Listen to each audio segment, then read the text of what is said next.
Extra stock in terms of what a company doesn't have use for anymore. You have the sort of example of a company that ordered in extra garments and they had to keep an enormous amount of garments in some of their warehouse spaces, and that was taking up space. So if you think about it, that was a lot of emissions associated with keeping the lights on, the energy associated with the warehouse space, and those garments that were going to go to landfill.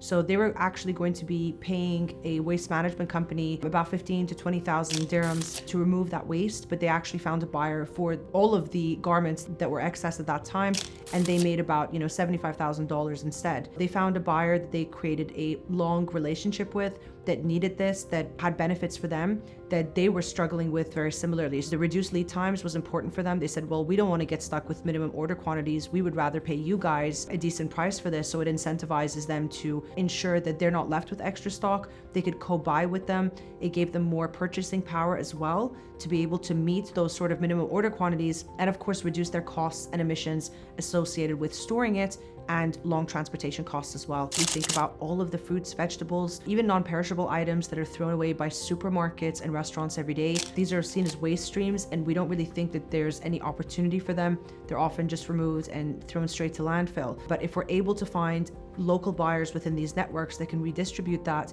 this has been replicated very effectively throughout many geographies. Being locally attuned to when we can actually intervene before it becomes waste. So surplus is kind of that gray zone before a perfectly good item turns into something that will go to the landfill. So can we intervene before it becomes waste by finding relevant buyers for it or sharing it with other companies that might have a sort of need for it?